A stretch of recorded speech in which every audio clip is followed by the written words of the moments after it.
Hello friend, हम लोग set number 7 को डिस्कस कर रहे थे। इस सेट में हम लोग झारखंड के जीके और समान अध्ययन के क्वेश्चन को डिस्कस कर चुके हैं। आज की वीडियो में हम लोग समान विज्ञान और कंप्यूटर के क्वेश्चन को डिस्कस करेंगे। शुरू करते हैं अपने वीडियो को। आज का जो हमारा पहला क्वेश्चन है, सूची 1 का सूची 2 से मिलान करना है। क्यूसेक क्यूसेक से हम क्या मेजर करते हैं, तो रेट ऑफ फ्लो यानी प्रवाह की दर। उसके बाद बाइट बाइट से हम कंप्यूटर की स्पीड को मेजर करते हैं। रिएक्टर पैमाने पर भूकंप की तीव्रता को मेजर किया जाता है, और जो बार पर है वो प्रेशर मेजर किया जाता है। इसका जो करेक्ट आंसर बनेगा, ये जो बन जाएगा ऑप्शन बी हो जाएगा इसका करेक्ट आंसर। ठीक है, बढ़ते हैं अपने नेक्स्ट क्वेश्चन की तरफ। हमारा जो नेक्स्ट क्वेश्चन है, किसी लिफ्ट में बैठे हुए व्यक्ति को अपना भार अधिक मालूम पड़ेगा जब लिफ्ट त्वरित गति से ऊपर जा रही हो, जब लिफ्ट त्वरित गति से नीचे आ रही हो, या समान वेग से ऊपर की ओर जा रही हो, या समान वेग से नीचे की ओर आ रही हो। तो किसी लिफ्ट में बैठे हुए व्यक्ति को अपना भार अधिक मालूम पड़ेगा जब वह लिफ्ट त्वरित गति से ऊपर की ओर जा रही हो, यानी जो इसका करेक्ट आंसर हो जाएगा ऑप्शन ए हो जाएगा। आइए इस लिफ्ट के कॉन्सेप्ट को समझ लेते हैं। तो इसके कॉन्सेप्ट को समझने से पहले आपको एक फोर्स के बारे में जानना पड़ेगा, जिसे हम कहते हैं स्यूडो फोर्स या आभासी फोर्स। ठीक है, स्यूडो फोर्स या आभासी फोर्स इसका हिंदी में नाम है। तब ये स्यूडो फोर्स है क्या? जैसे कि आप यहाँ पर पिक्चर में देख रहे होंगे कि यहाँ पर एक व्यक्ति है जो गाड़ी के अंदर बैठा हुआ है। ठीक है, अभी ये दोनों रेस्ट में है। अभी जैसे व्यक्ति गाड़ी को एक्सेलरेट करता है, ठीक है, ये जैसे ही गाड़ी में एक एक्सेलरेशन या गति मिलाता है, तो ये व्यक्ति को पीछे की ओर एक फोर्स फील होगा। ठीक है, ये ऐसा महसूस होगा कि पीछे की ओर इसे एक फोर्स खींच रहा है। ठीक है, इसी फोर्स का जो नाम है ये स्यूडो फोर्स है। ठीक है, ये किस वजह से उत्पन्न हो रहा है कि जैसे ही गाड़ी को हम एक्सेलरेट किए, तो वैसे ही क्या हुआ कि जो व्यक्ति को है पीछे की ओर एक फोर्स महसूस कर रहा है। यही फोर्स को हम कह दिए स्यूडो फोर्स। अब ये स्यूडो फोर्स उत्पन्न किस कारण से होता है? ठीक है, ये स्यूडो फोर्स उत्पन्न किस कारण से हो रहा है? तो ये जो स्यूडो फोर्स है ये मास यानी द्रव्यमान के कारण उत्पन्न होता है। ठीक है, अब जैसे अब मास का प्रॉपर्टी हम जानते हैं जड़त्व के नियम से कि अगर कोई वस्तु अगर रेस्ट पोजीशन में यानी विराम की अवस्था में, तो विराम में ही रहना चाहेगा। अगर गति के पोजीशन में यानी गति की अवस्था में, तो गति की अवस्था में ही रहना चाहेगा।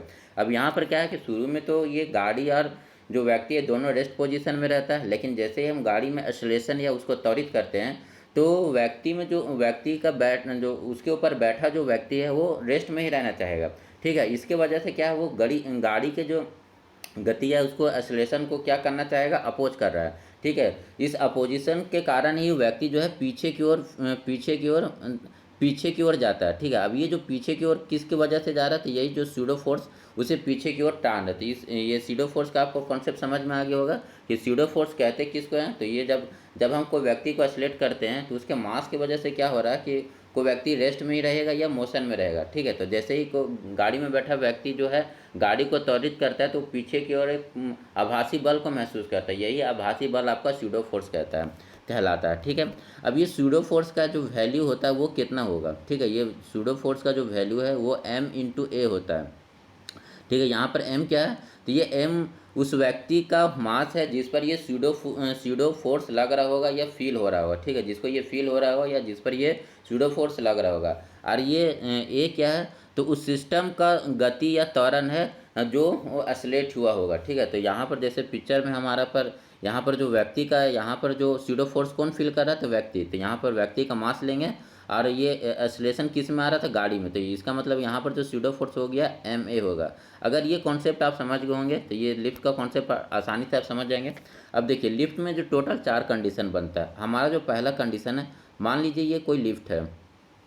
ठीक है, ये लिफ्ट में अभी एक व्यक्ति है, इसके अंदर एक व्यक्ति है, यहाँ पर ये दोनों। अब पहला कंडीशन में मान लीजिए जो हमारा लिफ्ट है वो स्थिर है। ठीक है, स्थिर रहे, तो स्थिर होने की वजह से यहाँ पर क्या होगा, इसका एक्सेलरेशन 0 हो जाएगा। ठीक है, मान लीजिए लिफ्ट का जो एक्सेलरेशन है ये स्थिर है, तो यहाँ पर एक्सेलरेशन 0 होगा। या एक कंडीशन और बोल सकता है कि यहाँ पर कांस्टेंट वेलोसिटी हो।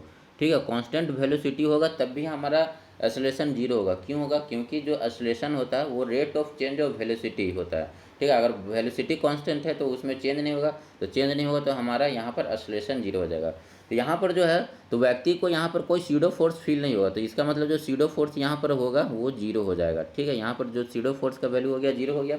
अब यहाँ पर जो व्यक्ति के वजह से क्या हो रहा है, व्यक्ति के भार की वजह से क्या हो रहा है, यहाँ पर एक फोर्स लगेगा mg। ठीक है, व्यक्ति के किसके वजह से, तो भार की वजह से एक फोर्स लगेगा mg। क्योंकि अब जो व्यक्ति क्या है लिफ्ट के सरफेस पर एक फोर्स लगा रहा है, तो न्यूटन के थर्ड नियम किससे क्या होगा, एक रिएक्टिव फोर्स लगेगा ऊपर की ओर जिसे हम आर कह दिए। ठीक है, क्या हो गया कि न्यूटन के थर्ड लॉ के वजह से, न्यूटन का थर्ड लॉ क्या कहता है, प्रत्येक क्रिया के बराबर एक विपरीत प्रतिक्रिया होती है। तो यहाँ पर जो व्यक्ति है एक फोर्स नीचे की ओर लगा रहा है, तो न्यूटन के थर्ड लॉ से एक फोर्स ऊपर की ओर लगेगा जिसको हम रिएक्टिव फोर्स कह दिए, जिसे आर कह दिए। ठीक है, तो यहाँ पर देखिए अब ये जो आर है यही हमारा वेट को बता रहा है, यही जो हमारा वेट हो गया। अब चूंकि यहाँ पर जो आर का वैल्यू है वो किसके बराबर हो जाएगा, एम जी के बराबर होगा। इसका मतलब जो वेट हो जाएगा, यही जो आर है वही हमारा वेट है, तो ये आर डब्ल्यू इक्वल टू क्या हो जाएगा, एम जी। ठीक है, तो इसका मतलब ये हुआ कि इस कंडीशन में जहाँ पर लिफ्ट रुका हुआ है वहाँ पर हम एक्चुअल भार को फील करेंगे, मतलब ना तो हम भार को अधिक फील करेंगे ना ही भार को कम फील करेंगे। मतलब जो हमारा एक्चुअल वेट यानी अगर हम 50 केजी का है तो हमें 50 केजी ही फील होगा। ठीक है, यहाँ तक आपको ये बात समझ में आ गया होगा। चलिए अब बढ़ते हैं अपने नेक्स्ट कंडीशन में। ठीक है, हमारा जो नेक्स्ट कंडीशन है, यहाँ पर मान लीजिए ये लिफ्ट है। लिफ्ट जो है क्या हो रहा है कि अब त्वरण ए से ऊपर की ओर जा रहा होगा। ठीक है, त्वरण ए से ऊपर की ओर जा रहा होगा। ठीक है, अब त्वरण ए से ऊपर की ओर जा रहा है। अब यहाँ पर जो व्यक्ति है, ठीक है व्यक्ति है, तो पहले तो इसमें जो हमारा व्यक्ति के जो भार की वजह से ये एम जी तो लगेगा। ठीक है, और एम जी अब इसके रिएक्शन में एक रिएक्टिव फोर्स ऊपर की ओर आर लगेगा। ठीक है, यहाँ तक ये तो कंडीशन आपको अच्छे से समझ में आ गया होगा। उसके बाद देखिए मैंने क्या बोला था कि अगर ये गाड़ी का कॉन्सेप्ट आप समझिए, यहाँ पर मैंने क्या बोला, ये लिफ्ट मान लीजिए गाड़ी है, तो गाड़ी अगर इधर की ओर जा रहा है तो व्यक्ति एक सीडो फोर्स नीचे की ओर फील करेगा। ठीक है, व्यक्ति क्या एक सीडो फोर्स नीचे की ओर फील करेगा, और ये सीडो फोर्स का वैल्यू कितना होगा, ये गाड़ी का जो एक्सेलरेशन होगा, यहाँ पर गाड़ी या यहाँ पर गाड़ी को आप एक्सेलेरेटर ही मान लीजिए, लिफ्ट मान लीजिए गाड़ी को, गाड़ी या लिफ्ट कंपेयर करने में आसानी हो जाएगा। तो ये यहाँ पर लिफ्ट का जो एक्सेलरेशन कितना है, ए हो जाएगा। ठीक है, और यहाँ पर जो व्यक्ति का भार कितना है, एम हो जाएगा। ठीक है, तो यहाँ पर जो सीडो फोर्स हो गया कितना हो गया, एम ए हो गया। अब देखिए यहाँ पर जब टोटल जो आर है, जो रिएक्टिव फोर्स कितना लग रहा है, ये एक नीचे की ओर सीडो फोर्स फील कर रहा है, ये हो जाएगा, और ऊपर से जो व्यक्ति के भार की वजह से जो फोर्स लग रहा है वो एम जी। ठीक है, यहाँ पर जब आर हुआ, ठीक है, ये एफ पी कितना है, ये हमारा एम ए है, और ये जो एम जी तो एम जी है। ठीक है, इसका मतलब जो वेट हो गया, ठीक है, इस वेट में कुछ वैल्यू जुट गया। ठीक है, ये वैल्यू जुट के आ रहा है हमारा। ठीक है, ये जो वेट है, ये वेट में अगर हम कुछ जोड़ रहे हैं, ठीक है, एम जी में कुछ जोड़ रहे हैं, तो ये वेट हमारा ओबियस से ज़्यादा होगा। तो इसका मतलब जब जो लिफ्ट है, अगर हम ए त्वरण से लिफ्ट को ऊपर की ओर जा रहे हैं तो हमें क्या है, अधिक भार फील होगा। ठीक है, अधिक भार फील होगा। ये कॉन्सेप्ट आप समझ गए होंगे। अब चलिए बढ़ते हैं अपने नेक्स्ट कॉन्सेप्ट की तरफ। हमारा जो नेक्स्ट कॉन्सेप्ट है इसमें क्या बोलता है कि लिफ्ट जो है ए त्वरण से नीचे की ओर आ रहा होगा। ठीक है, लिफ्ट क्या है, ए त्वरण से नीचे की ओर आ रहा होगा। ठीक है, अब देखिए यहाँ पर क्या है, ये व्यक्ति है, व्यक्ति में ये तो एम जी उसके नीचे लगेगा और उसके अपोजिट में ये रिएक्टिव फोर्स लगेगा। अब देखिए अब फिर से ये आप समझ लीजिए ये गाड़ी है। अब अगर गाड़ी अगर नीचे की ओर एक्सेलरेशन से जा रहा है तो जो सीडो फोर्स किधर काम करेगा, ये ऊपर की ओर काम करेगा। सीडो जो फोर्स है व्यक्ति में, जो सीडो फोर्स है ऊपर की ओर काम करेगा, और ये कितना हो जाएगा, फिर से ये एम ए हो जाएगा। ठीक है, अब यहाँ पर जो नेट आर का वैल्यू होगा वो कितना होगा, देखिए ये एक फोर्स ऊपर की ओर लगा आर, प्लस एक फोर्स एफ पी लगा ऊपर की ओर, ये दोनों फोर्स ऊपर की ओर लग रहा है, और ये जो है नीचे की ओर फोर्स लग रहा है एक एम जी। ठीक है, तो यहाँ पर r plus f p equal to m g हो जाएगा। अब देखिए यहाँ पर क्या है, आर एफ पी का वैल्यू कितना हो गया, एम ए, और ये वैल्यू कितना है, एम जी। ठीक है, तो यहाँ पर जो बनेगा ये m g minus m a. ठीक है, इसका मतलब जो वेट है, वेट में कुछ वैल्यू घट रहा है, मतलब वेट में अगर हम कुछ वैल्यू घटाएंगे तो ऑब्वियस सा बात है कि हम वेट को कम महसूस करेंगे। तो इसका मतलब ये हुआ कि जैसे ही कोई लिफ्ट ए त्वरण से नीचे की ओर आएगा तो हमें जो भार है हमें कम महसूस होगा। ठीक है, हमारा जो भार है हम कम महसूस करेंगे। ठीक है, ये तीन कॉन्सेप्ट समझ में आ गया।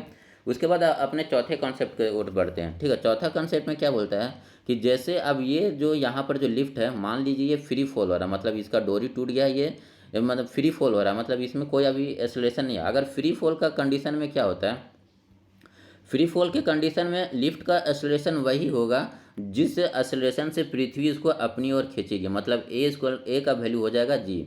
ठीक है, ए का वैल्यू जी हो जाएगा। अब देखिए यहाँ पर जो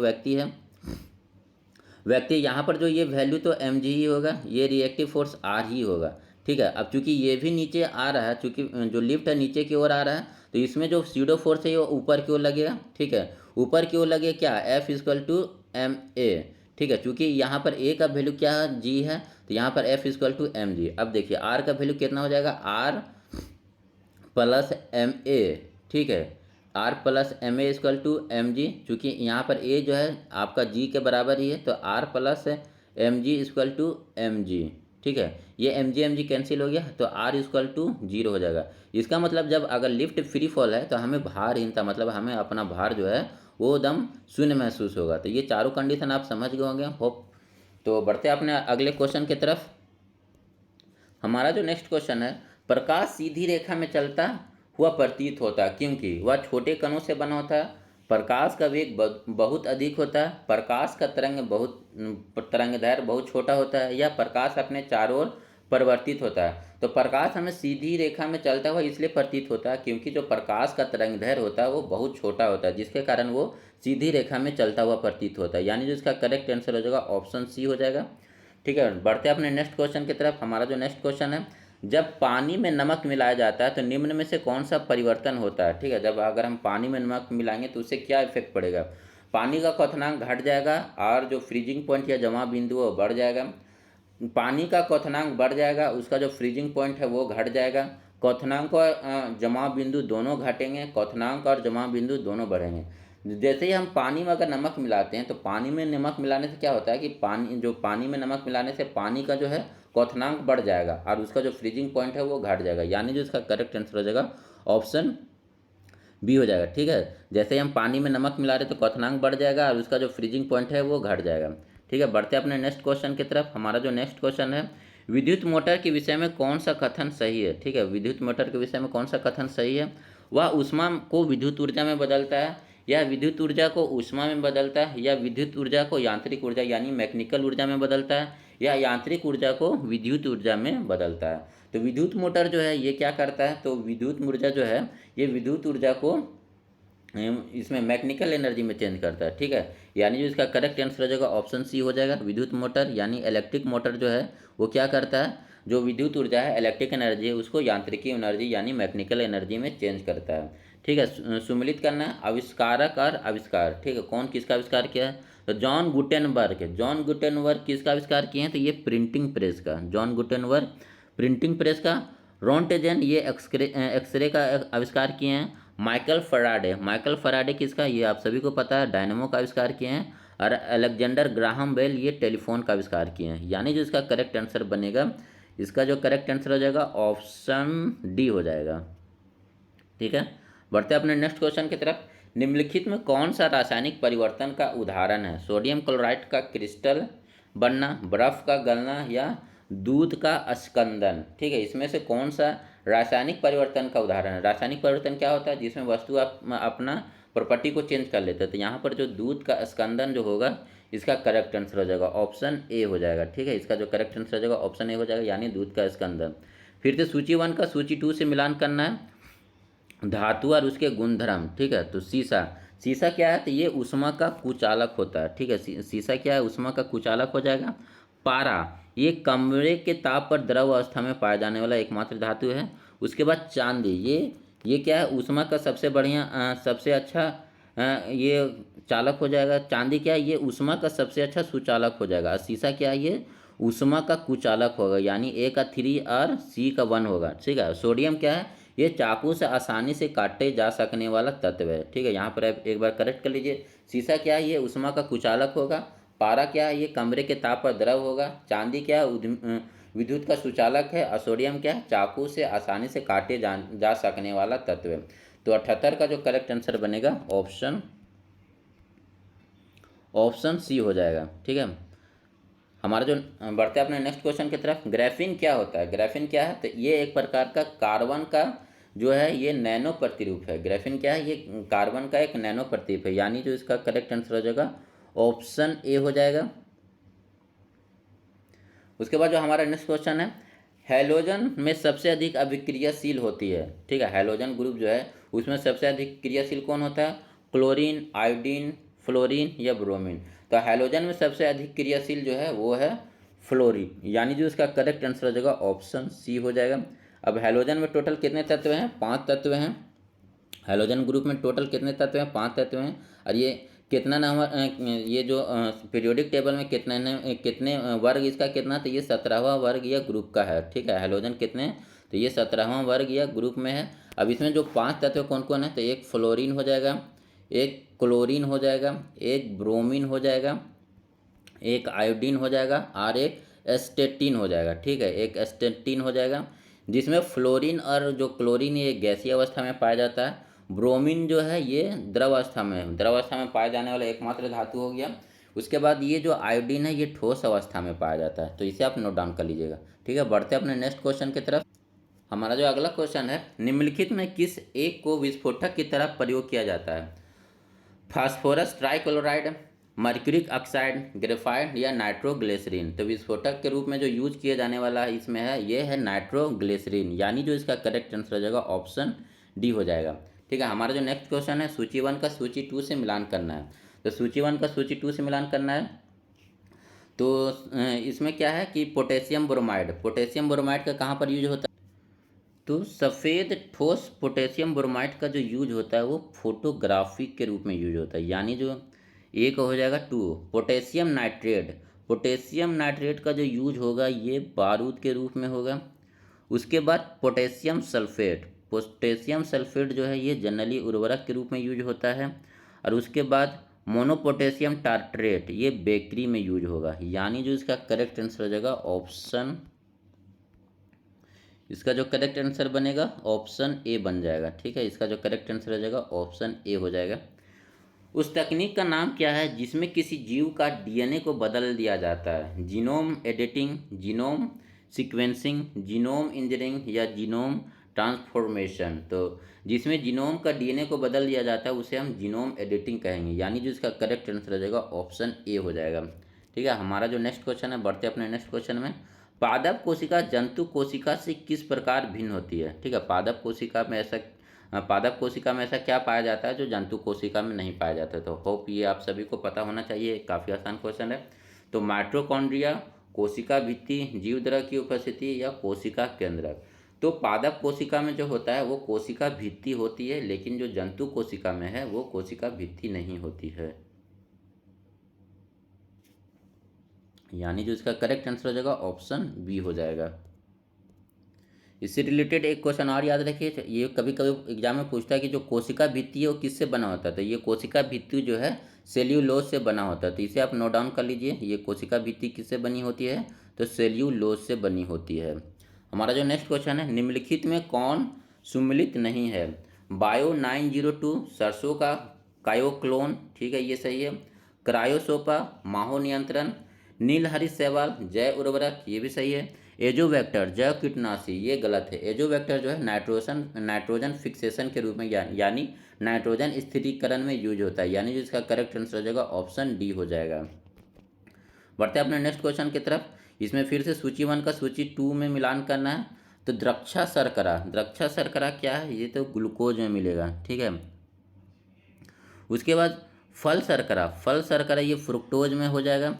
दुग्ध शर्करा लैक्टोज में बनेगा। चीनी कौन सा है हमारा? तो चीनी सुक्रोज होता है। और स्टीविया में है प्राकृतिक स्वीटनर, इसको स्टीविया को क्या कहा जाता है? प्राकृतिक स्टीवनर, यानी जो इसका करेक्ट आंसर बनेगा ऑप्शन सी हो जाएगा।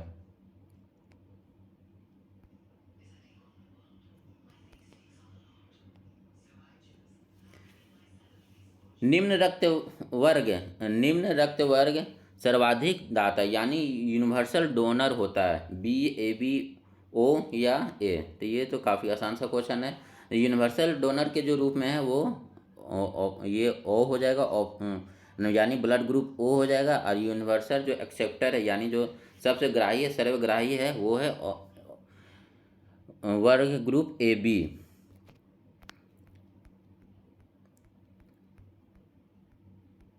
हमारा जो नेक्स्ट क्वेश्चन है, आयोडीन युक्त नमक उपयोगी होता है क्योंकि वह पाचन बढ़ाता है, रोगों के लिए प्रतिरोध वृद्धि करता है, थोराइड ग्रंथि का नियंत्रण करता है, या उपयुक्त में से कोई नहीं? तो आयोडीन युक्त जो नमक है ये उपयोगी होता है थोराइड ग्रंथि के नियंत्रण के लिए, यानी जो इसका करेक्ट आंसर हो जाएगा ऑप्शन सी हो जाएगा।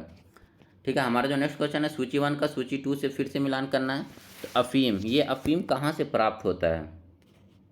ठीक है। तो अफीम किससे मिलता है? तो अफीम आपका ये मिलेगा फल से। ठीक है। हींग, हींग कहाँ से निकलेगा? तो ये जड़ से प्राप्त होता है। रबड़, रबड़ किससे मिलता है? तो ये तना से मिलता है हमें। अकुनैन किससे प्राप्त करते हैं? तो छाल से प्राप्त करते हैं। यानी जो इसका करेक्ट आंसर हो जाएगा ऑप्शन बी हो जाएगा। हमारा जो नेक्स्ट क्वेश्चन है, फिर से सूची 1 का सूची 2 से मिलान करना है। तो आर्सेनिक 74, आर्सेनिक 74 जो है ये किस में यूज होता है? तो ये ट्यूमर की पहचान करने में, ये काफ़ी इंपॉर्टेंट है, तो ये सबको अच्छे से आप नोट डाउन कर लीजिएगा। कोबाल्ट 60, कोबाल्ट 60 कैंसर के उपचार में यूज होता है। आयोडीन 131, आयोडीन 131 थायराइड ग्रंथि की सक्रियता के बारे में यूज होता है। ये थायराइड ग्रंथि की सक्रियता के बारे में बताता है। और सोडियम 24 ये रक्त की वैतिकर्मों को बताता है, यानी डी का हो जाएगा 2। सो इसका जो करेक्ट आंसर बनेगा ऑप्शन बी बनेगा। अब नेक्स्ट हमारा कंप्यूटर का क्वेश्चन है। तो इसमें जो पहला क्वेश्चन है, उन्नत तकनीक जैसे कृत्रिम बुद्धिमत्ता, क्वांटम कंप्यूटिंग आदि मुख्य रूप से डैश पीढ़ी के कंप्यूटर के लिए है। तो ये तो 5वीं पीढ़ी के कंप्यूटर में यूज होता है। ठीक है। यानी जो इसका करेक्ट आंसर हो जाएगा ऑप्शन सी हो जाएगा। यूनिवैक का विस्तृत रूप क्या है? तो यूनिवैक का जो विस्तृत रूप है ये यूनिवर्सल ऑटोमेटिक कंप्यूटर हो जाएगा। यानी जो इसका करेक्ट आंसर हो जाएगा ऑप्शन ए हो जाएगा। ठीक है। यूनिवैक का फुल फॉर्म क्या है? Universal automatic computer. हमारा जो नेक्स्ट क्वेश्चन है, सीपीयू के कितने भाग में बांटा गया है? 2, 4, 3 या 5? तो सीपीयू का जो टोटल 3 भाग होता है, कौन कौन? एक एएलयू, एक सीयू और एक मेमोरी यूनिट। ठीक है। एएलयू हो गया अर्थमेटिक लॉजिक यूनिट, सीयू हो गया कंट्रोल यूनिट और मेमोरी यूनिट। ठीक है। हमारा जो नेक्स्ट क्वेश्चन है, निम्नलिखित में से किसे इनपुट डिवाइस के रूप में प्रयोग किया जाता है? तो प्रिंटर, मॉनिटर, वेबकैम या स्विच? यहाँ पर जो इनपुट डिवाइस के रूप में यूज किया जाने वाला है, यहाँ पर हो जाएगा ऑप्शन सी, यानी वेबकैम को हम इनपुट डिवाइस की तरह यूज करते हैं। डॉक्यूमेंट में पिक्चर या टेक्स्ट जोड़ने या रखने के लिए क्या किस चीज़ का प्रयोग किया जाता है? टीवी का, स्विच इन का, पुश इन का या इंसर्ट का? तो डॉक्यूमेंट में हम पिक्चर या टेक्स्ट जोड़ने के लिए इंसर्ट का यूज करते हैं, यानी जो इसका करेक्ट आंसर हो जाएगा ऑप्शन डी हो जाएगा। हमारा जो नेक्स्ट क्वेश्चन है, ऑपरेटिंग सिस्टम द्वारा निम्नलिखित में से किस रिसोर्सों का संरक्षण किया जाता है? इनपुट आउटपुट डिवाइस का, मेमोरी का, सीपीयू का, ये सभी या ये सभी का? तो ऑपरेटिंग सिस्टम के द्वारा ये सभी को संरक्षित किया जाता है, यानी जो इसका करेक्ट आंसर हो जाएगा ऑप्शन डी हो जाएगा। डिस्क की मुख्य डायरेक्टरी को क्या कहा जाता है? रूट, फोल्डर, सब या नेटवर्क? तो डिस्क के मुख्य डायरेक्टरी को हम कहते हैं रूट, यानी जो इसका करेक्ट आंसर हो जाएगा ऑप्शन ए हो जाएगा। ठीक है। बढ़ते हैं अपने नेक्स्ट क्वेश्चन की तरफ। यूनिक्स ऑपरेटिंग सिस्टम आमतौर पर किस रूप में जाना जाता है? ठीक है। यूनिक्स जो है ये आपका मल्टी यूजर ऑपरेटिंग सिस्टम होता है, यानी जो इसका करेक्ट आंसर जगह ऑप्शन डी हो जाएगा। ठीक है। यूनिक्स जो है हाई लेवल लैंग्वेज का एक एग्जाम्पल है। ठीक है। ये याद रखिए, यूनिक्स किसका एग्जाम्पल है? तो हाई लेवल लैंग्वेज का एग्जाम्पल है, और ये हाई लेवल लैंग्वेज में लिखा जाने वाला पहला ऑपरेटिंग सिस्टम है। बढ़ते हैं अपने नेक्स्ट क्वेश्चन की तरफ। निम्नलिखित कथनों में कौन सा डेस्कटॉप कंप्यूटर का सही वर्णन नहीं है? यह एक पर्सनल कंप्यूटर है, यह एक ही स्थान पर नियमित रूप से इस्तेमाल किए जाने वाला कंप्यूटर है, डेस्कटॉप लैपटॉप की तुलना में इसकी कीमत कम होती है, यह एक प्रकार का पोर्टेबल कंप्यूटर है। तो जो है इसका जो कथन गलत हो जाएगा, ये ऑप्शन डी हो जाएगा। हम इसे एक निश्चित जगह फिक्स करके यूज करते हैं, ना कि ये हम इसे पोर्टेबल, यानी पोर्टेबल मतलब होता है कि हम इसे कहीं ले कर आ या जा नहीं सकते हैं। ठीक है। बढ़ते हैं अपने नेक्स्ट क्वेश्चन की तरफ। मशीनी लैंग्वेज डैश का प्रयोग करता है? न्यूमेरिक कोड में, इंग्लिश लैंग्वेज कोड में, जावा लैंग्वेज कोड में या सीपीयू प्रोसेसिंग कोड में? तो मशीनी लैंग्वेज जो है ये सीपीयू प्रोसेसिंग कोड में यूज होता है, यानी जिसका करेक्ट आंसर हो जाएगा ऑप्शन डी हो जाएगा। कंप्यूटर भाषा जावा के आविष्कारक कौन है? तो माइक्रोसॉफ्ट, इन्फोसिस, सन माइक्रोसॉफ्ट या इनमें से कोई नहीं? तो कंप्यूटर भाषा जो जावा के आविष्कारक हैं वो है सन माइक्रोसॉफ्ट, यानी जो इसका करेक्ट आंसर ऑप्शन सी हो जाएगा। कंप्यूटर भाषा में 1 मेगाबाइट कितने बाइट का होता है? ठीक है। 1 मेगाबाइट बराबर कितना बाइट होता है? तो ये हो जाएगा 10 48 576, यानी जो इसका करेक्ट आंसर हो जाएगा ऑप्शन डी हो जाएगा। एक आईपी पता है, नेटवर्क में प्रत्येक नेट के लिए एक विशिष्ट पहचान, ये सही कथन है।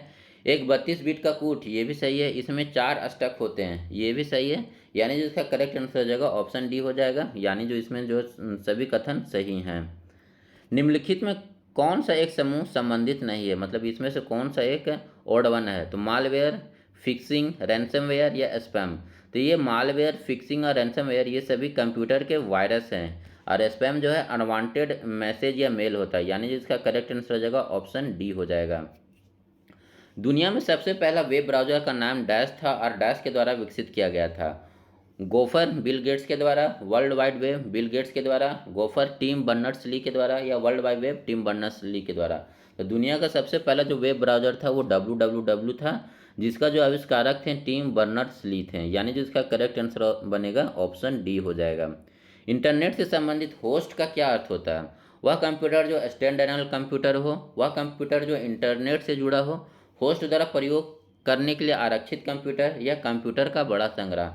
तो इंटरनेट से संबंधित होस्ट का जो अर्थ होता है वह कंप्यूटर जो इंटरनेट से जुड़ा हो, यानी जो इसका करेक्ट आंसर हो जाएगा ऑप्शन बी हो जाएगा। पेज प्रीव्यू मोड में, ठीक है, पेज प्रीव्यू मोड हम क्यों करते हैं? आप अपने डॉक्यूमेंट के सभी पेज को देख सकते हैं। पेज प्रीव्यू प्रीव्यू जो करते हैं, पेज प्रीव्यू जो होता है, इसमें हम अपने डॉक्यूमेंट के सभी पेज को देख सकते हैं। आप करंटली जिस पर काम करते हैं उसी पेज को देख सकते हैं। आप केवल वही पेज देख सकते हैं जिसमें ग्राफिक्स नहीं होगा। आप केवल अपने डॉक्यूमेंट का टाइटल पेज देख सकते हैं। तो पेज प्रीव्यू जो है, इसमें हम अपने डॉक्यूमेंट के सभी पेज को देख सकते हैं, यानी जो इसका करेक्ट आंसर हो जाएगा ऑप्शन ए हो जाएगा। वर्ड में अलाइनमेंट और फॉन्ट साइज के लिए कौन सा टूल बार बटन डिस्प्ले करता है? ठीक है, वर्ड जो है जिसमें हम अलाइनमेंट और फॉन्ट साइज को चेंज करते हैं वो कहाँ पर डिस्प्ले होता है? फॉर्मेटिंग टूल बार में, स्टैंडर्ड टूल बार में, ड्राइंग टूल बार में, या ग्राफिक्स टूल बार में? तो ये तो काफ़ी आसान सा क्वेश्चन है, ये फॉर्मेटिंग टूल बार में हो जाएगा, यानी जो इसका करेक्ट आंसर हो जाएगा ऑप्शन ए हो जाएगा। ठीक है, बढ़ते अपने नेक्स्ट क्वेश्चन की तरफ। एक्सेल में सेल की पहचान निम्न में से कौन करता है? फॉर्मूला, नाम, लेवल, या एड्रेस? तो एक्सेल में जो सेल की पहचान करता है वो नेम के द्वारा होता है, यानी जो इसका करेक्ट आंसर हो जाएगा ऑप्शन बी हो जाएगा। इंटिटीज गुण और संबंध किससे संबंधित हैं? एक संगठन के व्यक्ति से, डेटा के भौतिक अवधारणा से, डेटा के तार्किक अवधारणा से, या इनमें से कोई नहीं? तो इंटिटीज हो गया, गुण हो गया, और संबंध जो है ये डेटा के तार्किक अवधारणा से संबंधित है, यानी जो इसका करेक्ट आंसर हो जाएगा ऑप्शन सी। सो आज हमारा सेट नंबर 7 कंप्लीट होता है। अगले वीडियो में हम लोग सेट नंबर 9 को स्टार्ट करेंगे। Thank you for watching this video.